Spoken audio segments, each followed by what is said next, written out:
Hello, my dear students. I am Karamjeet. I welcome you all on my YouTube channel Educator Karamjeet. तो educator Karamjit channel पे आप सभी का स्वागत है। सबसे पहले सेशन की शुरुआत करने से पहले मैं आप सभी से अपॉलॉजी करता हूँ क्योंकि पिछले एक हफ्ते से इस चैनल के ऊपर कोई भी वीडियो अपलोड नहीं हुई। उसका एक रीज़न रहा है। रीज़न ये था कि I was in out of station, तो वहाँ पर कुछ प्रॉब्लम हो गई थी, तो जिसकी वजह से मुझे यहाँ से जाना पड़ा। यहाँ से 300 किलोमीटर दूर था मैं तो कुछ दिनों के लिए। तो चलो, ये तो एक अलग चीज़ें हैं, कई बार मिस हैपनिंग हो जाती हैं जिसकी वजह से आपको वहाँ पर पहुँचना पड़ता है या जो उस सिचुएशन को आपको देखना पड़ता है। तो ऐसा ही कुछ हमारे साथ हुआ था, तो जिसकी वजह से हम आउट ऑफ स्टेशन थे। चलो, ये सब बातें तो होती रहेंगी। अब हम सेशन 4 पे आते हैं, वोकैबुलरी के। तो आज के जो वर्ड्स हैं वो मैं आपके लिए बेस्ट से बेस्ट वर्ड निकाल के लाया हूँ, ठीक है। तो आज हम इस सेशन की शुरुआत करते हैं। I am Karamjeet, I already told you. So this is session 4 for vocabulary 4। तो पहला वर्ड है गैमेट। गैमेट का मतलब होता है द एंटायर रेंज। बेसिकली अगर बेसिक ग्रामर में हम इसको, बेसिक वोकैबुलरी में हम अगर हम देखें तो ये एक नाउन होता है। रेंज में होना, सिनोनिम्स क्या हुए? रेंज में होना, स्पेक्ट्रम होना, स्पैन होना, रीच में होना, एक्सटेंट होना, और उसका उल्टा क्या हुआ? नैरो होना, प्रोक्रियल होना। यूजेस क्या हुआ? This company has a gamete of products ranging from infant होना चाहिए, यहाँ पर फ्रेम नहीं होगा, यहाँ पर फ्रॉम इन्फेंट होना चाहिए। Infant toys to electrical wall outlets.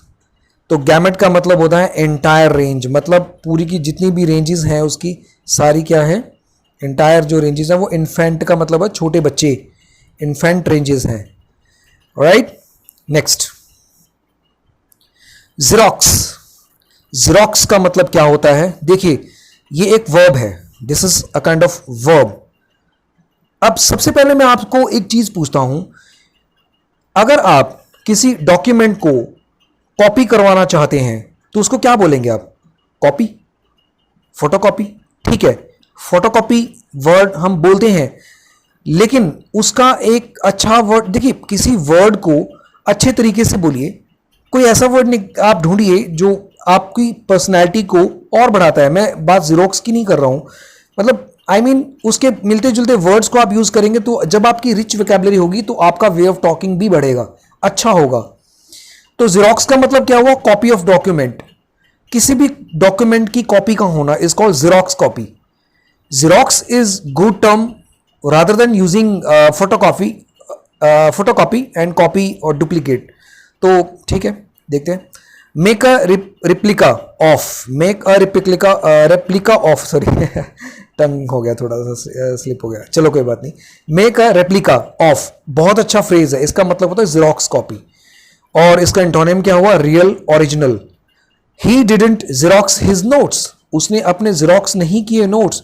And he has exam tomorrow morning, और कल उसके एग्जाम है, उसने नोट्स भी प्रिपेयर नहीं किए हैं, तो उसके पास उसने फोटोकॉपी नहीं की,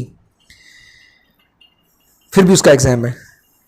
नेक्स्ट वर्ड कार्नेज। नाउन है the killing of large number of people. जब मास नंबर पे लोगों का मर्डर किया जाता है, मारा जाता है, जान से उनकी जान ले ली जाती है, तब उनको कार्नेज बोलते हैं। इस तरह के जो वर्ल्ड की हिस्ट्री रही है उसमें आपको बहुत सारे कार्नेज मिल जाएंगे।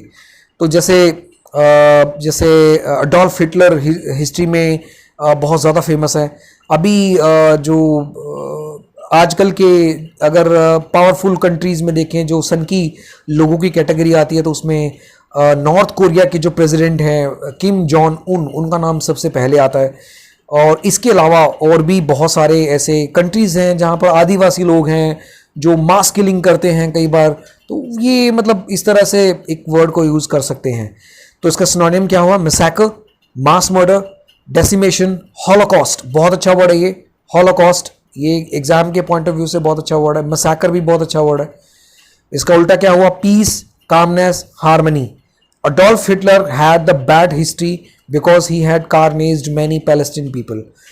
पता नहीं क्यों इसके अडोल्फ हिटलर की हिस्ट्री के बारे में मैंने पढ़ा था, तो पता नहीं क्यों इसके मन में रहता था कि जो यहूदी हैं, पैलेस्टीन जिनको बोलते हैं, पैलेस्तीन, फिलिस्तीनी है, यहूदी, ये धरती के ऊपर बोझ हैं। पता नहीं क्यों ऐसा कुछ उसके मन में थॉट्स था कि उन्हें ये लगता था कि ये जो लोग हैं ये धरती पर वेस्ट है, ये क्यों आए हैं, इनका जन्म क्यों हुआ है, इनको हमारी धरती के ऊपर नहीं रहना चाहिए। जर्मनी में इन्होंने मास मर्डर किया था, कार्नेज का हिस्सा रहा था। तो इस तरह से ये वर्ड यूज किया जाता है। डबल वैमी, डबल वैमी का मतलब a situation where two bad things happen at the same time. देखिए, जब कोई दो बुरी चीजें एक टाइम पे, एक ही समय पे हो रही हो, उसको डबल वैमी कहते हैं। तो अभी एट प्रेजेंट, जैसे अभी हमारे इन 2020 में आप देखेंगे कि कितनी सारी प्रॉब्लम्स दुनिया फेस कर रही है अलग अलग। कभी क्लाइमेट से रिलेटेड कोई प्रॉब्लम आ जाती है, कभी यूँ समझिए कि कभी वेदर से रिलेटेड प्रॉब्लम आ जाती है, कभी कुछ डिजीजेज आ रहे हैं। जैसे अभी टिड्डी दल, लॉकस्ट अटैक हुए हैं वर्ल्ड में बहुत सारी कंट्रीज़ में। तो बेसिकली इसकी शुरुआत कीनिया से हुई थी, तो वहाँ से उड़ के वो चीज़ें आगे फर्दर ईस्ट एशिया में एंटर कर चुकी हैं, इंडिया में भी और पाकिस्तान में भी बहुत ज़्यादा नुकसान पहुँचाया है इन्होंने। तो इस तरह से डबल वैमी है, मतलब दो तरह से प्रॉब्लम्स है। Border and climate issues are the double whammy condition on the earth this year. पता ही है आपको, तो क्लाइमेट इशू और बॉर्डर के ऊपर जो इश्यूज चल रहे हैं, जैसे इंडिया और चाइना के बीच में बहुत बड़ा एक बॉर्डर इशू है, उसके बारे में भी बात कर रहे हैं, तो वो भी है, उसको बोलते हैं। Next, eradicate. इरेडिकेट को मतलब होता है खत्म करना, जड़ से खत्म करना। वैसे मैंने यहाँ पर डेफिनेशन नहीं लिखी है, बट आप इसको लिख लेना अगर आप नोटबुक के ऊपर लिख रहे हैं। इरेडिकेट का मतलब होता है खत्म कर देना किसी चीज़ को। तो इसका सिनोनिम क्या हुआ? अपरूट होना, एक्सटर्मिनेट करना, एक्सटरपेट करना। Corona fighters are fighting to eradicate corona from the world. Corona fighters are fighting to eradicate corona in the world आना चाहिए। Eradicate in the world, from the world नहीं, from the world ठीक है। The battle is very tough, तो मतलब ठीक है, दुनिया से खत्म करने के लिए बात कर रहा है ना, that is correct, eradicate. Jump on the बैगन व्हील, सुपर इंपॉर्टेंट वर्ड, ये बड़ी बार लिखा होता है लेकिन हमें पता नहीं चलता। एन एक्टिविटी और cause that has suddenly become fashionable और पॉपुलर, कोई ऐसी चीज जो अचानक से फेमस हो जाए। जिस तरह से टिकटॉक के ऊपर आप देखते हैं, टिकटॉक एक वर्ल्ड का बहुत ज़्यादा एक लीडिंग ऐप है, जो आई थिंक इंडिया में सबसे ज़्यादा यूज़ किया जाता है। और वो जो वेले होते हैं उनको भी काम मिल गया है, यू नो दैट, जिनको उनका टैलेंट जो कूट कूट के भरा होता है वो टिकटॉक के ज़रिए बाहर आ रहा है। तो आप देखेंगे लोग पता नहीं क्या क्या करते हैं, ऐसी ऐसी चीज़ें होती हैं। मैंने तो सपने में भी नहीं सोचा था कि लोग इस तरह की चीज़ें भी करते हैं। जब देखा तो बड़ा फनी सा लगता है। चलो, तो इसका मतलब है जब कि कोई भी चीज़ ट्रेंड में आ जाना, अचानक से किसी चीज़ का ट्रेंड में आ जाना, is called jump on the band wagon, sorry, jump on the band wagon. I think मैंने पहले बैगन व्हील बोल दिया था, आई apology. So Iran is going to make nuclear bombs and it is a part of jump on the bandwagon. तो जो Iran है वो इस समय न्यूक्लियर वेपन्स की होड़ में है, तो जो कि उसके लिए इसका एक पॉपुलर फैशनेबल चीज़ें हो गई हैं। Next, xenophobia. Xenophobia, extreme dislike or fear of foreigners, their custom and their religion, etc. ETC का मतलब होता है एटसेट्रा। ये मैंने किसी लेक्चर में आपको बताया था, इसको ध्यान से आप लिख लेना, ETCRA, एटसेट्रा। तो ET और C इन दोनों को मिला के ETC लिखा जाता है, इस चीज़ का आपने ध्यान रखना है। ओके, तो जेनोफोबिया का मतलब एक्सट्रीम डिसलाइक, कोई ऐसी चीज़ जब, जैसे जाइनोफोबिया जैसा वर्ड पाकिस्तान में सबसे ज़्यादा देखा जाता है। जैसे वहाँ के जो लोग हैं हिंदुओं से बहुत ज़्यादा उनका एक जाइनोफोबिया, उनके कस्टम और रिलीजन को लेके, तो वहाँ पर बहुत सारे अटैक्स होते हैं। जैसे अफ़गानिस्तान में अभी मार्च के महीने में आई थिंक ऐसे कुछ था, मार्च अप्रैल में एक बॉम्ब ब्लास्ट हुआ था जहाँ पर सिख धर्म के गुरुद्वारे को हार्म किया गया था। तो ये कह सकते हैं एक्सट्रीम डिसलाइक होना।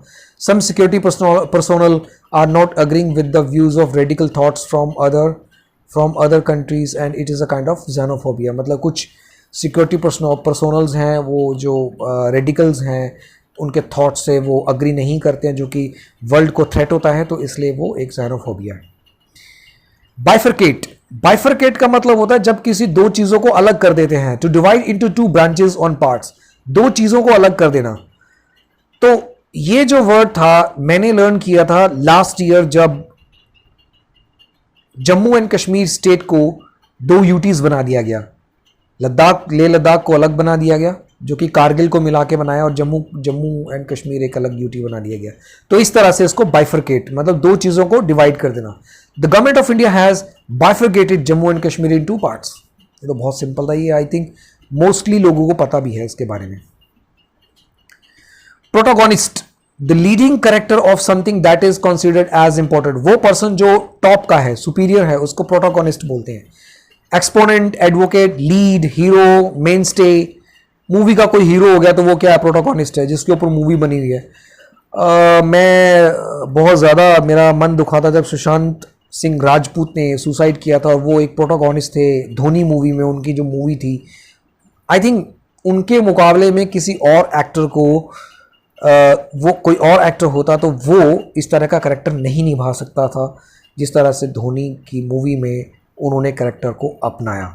तो बहुत ही बढ़िया था, लीडिंग करैक्टर था वो, और उससे मूवी का जो यूं कह ले कि आप बहुत बढ़िया एक लेवल बन गया था। तो सिनोनिम क्या हुए, exponent, advocate, lead, hero, main stay. Antonym क्या हुए, antagonist, adversary, opponent. In the short story, the protagonist must finally stand up to the bullies who torment him. मैं आप सबको ये वाला वर्ड और ये वाला वर्ड, ये आपके लिए होमवर्क है। अगर आप मेरा वीडियो देख रहे हैं, पूरा वीडियो देख रहे हैं, तो आप ये दो वर्ड्स मुझे, इनका मीनिंग आप मुझे कमेंट बॉक्स में ज़रूर बताएंगे। तो मैं देखता हूँ कि आप कितने अच्छे तरीके से आप ये वोकैबुलरी लर्न कर रहे हैं। अगर आप मुझे कमेंट्स नहीं करते हो तो मैं समझूंगा कि आप सिर्फ टाइम पास कर रहे हैं, इससे आपकी तैयारी भी होगी। ठीक है, नेक्स्ट वर्ड, सोमनोलेंट, सोमनम्ब्यूलिस्ट। सोमनम्ब्यूलिस्ट होता है जो नींद में चलने वाले होते हैं। सोमनोलेंट होते हैं जो हर वक्त जिनको लगता है कि उन्हें नींद आ रही है। Sleepy, drowsy, likely to induce sleep. Our English lecture is somnolent, we feel sleepy. Actual में इंग्लिश का जो लेक्चर होता है वो सोमनोलेंट ही होता है। स्लीपी ऐसा लगता है नींद आ रही है, पता नहीं क्या लिखवा रहे हैं। ये मेरे लिए बड़ा डिफिकल्ट टास्क हो जाता है कि जब स्टूडेंट मेरी क्लासरूम में जब पढ़ते हैं तो उस टाइम पे उनको नींद आती है, तो उसको हैंडल करना ना बहुत बड़ा एक चैलेंज की तरह होता है कि यार कैसे इनको एक इंटरेस्ट में लेके आए। तो ये एक बड़ा मेरे लिए एक एडवांटेज तो नहीं, मतलब टास्क है कि उनको एक बैक टू ट्रैक कैसे लेके आए कि उनको नींद ना आए। Next word, bamboozle, deceive someone to confuse someone. Deceive someone और टू कंफ्यूज समवन, किसी को धोखा देना या किसी को कंफ्यूज कर देना, उसको बैम्बूजल कहते हैं। There are many who can bamboozle to anyone. यहां पर बहुत सारे लोग हैं जो आपको कंफ्यूज कर सकते हैं। Conundrum, very very important word, ये बड़ी बार पेपर में आता है। बैम्बूजल भी बड़ी बार पेपर में आता है, इसको भी आप कर सकते हैं। सुपर इंपॉर्टेंट कह सकते हैं, SDI, super duper important, SDI, super duper important, इसको इस तरह की कैटेगरी में लिख सकते हैं। तो ये वर्ड जो है सुपर डुपर इंपॉर्टेंट है। A problem that is difficult to deal with, वो वाली प्रॉब्लम जो बहुत ज्यादा डिफिकल्ट है किसी चीज को डील करना।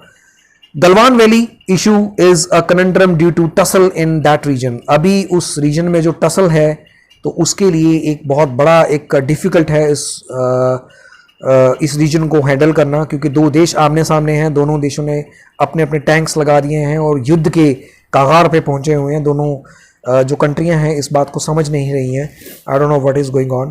तो इसको बोलते हैं conundrum. Next word, kudos, praise and honour, credit. जब किसी चीज को खुशी से जाहिर करना, उसको एक ऑनर देना, is called kudos. Kudos to our fighters who are fighting to control कोविड-19। मैं प्रेज करता हूं उन लोगों की जो लोग कोविड-19 के फाइटर्स हैं, जो फाइट कर रहे हैं। Scrutiny, very very important, this is known. Survey करना, स्कैन करना, स्टडी समथिंग, किसी पर्टिकुलर टॉपिक के ऊपर स्टडी करना, इज कॉल्ड सेक्रोटिनी। यूजेस क्या है, although the suspect had released but the police is under scrutiny of that suspect. वैसे तो वो जो सस्पेक्ट है वो रिलीज हो गया है, बट जो पुलिस है फिर भी उसकी स्टडी कर रहे हैं कि वो कैसे रहता है, क्या करता है, किस तरह के काम करता है, something like that. Bizarre, very strange and unusual, unexpected, unorthodox and unconventional. वो चीजें जो कंफ्यूज हैं, आपको पता नहीं आगे क्या होने वाला है. This is called bizarre. The nightmare was bizarre to me and scared me a lot. एक क्वेश्चन बताइए, बहुत सारे लोग जब रात को बुरा सपना आता है उसको बैड ड्रीम बोलते हैं. बैड ड्रीम, जबकि ये कोई वर्ड नहीं है. जब भी रात को बैड ड्रीम आए, बुरा सपना आए, उसको क्या बोलेंगे हम? उसको हम बोलेंगे नाइटमेयर. क्या बोलेंगे? नाइटमेयर. तो रात को आने वाले बुरे सपने क्या होते हैं? नाइटमेयर आते हैं, ना कि bad dreams. I saw bad dreams. Style मारने के चक्कर में हम कई बार गलत वर्ड्स बोल देते हैं. हम अपनी इंग्लिश बनाने की कोशिश करते हैं. बहुत सारे ऐसे लोग हैं जो अपनी इंग्लिश बनाते हैं, अपने तरीके से बात करते हैं. ठीक है, करिए, लेकिन आप कम से कम इंग्लिश की टांग तो मत तोड़िए. इंग्लिश चलेगी कैसे जब आप उसकी टांग को तोड़ देंगे और उसको आपने लंगड़ा बना दिया. क्या आपने देखा किसी लंगड़े व्यक्ति को चलते हुए? तो इसी तरह इंग्लिश, तभी आपकी इंग्लिश नहीं चल पाती, क्योंकि आप हर वर्ड में स्टाइल मारने के चक्कर में उस इंग्लिश को गलत बोल देते हैं. So this was the lecture for you. और ये जो है आपका लेक्चर, आप जो वर्ड्स मैंने आपको करवाए हैं सुपर इंपॉर्टेंट हैं. बार बार न्यूज़पेपर में, आर्टिकल्स में आता है. आपने इसको लर्न करना है और देखना है. आपकी वोकैबुलरी कुछ दिनों के बाद कितनी बढ़िया हो जाएगी. So thank you for watching this video. Stay happy, stay safe. जय हिंद, जय भारत. Stay tuned.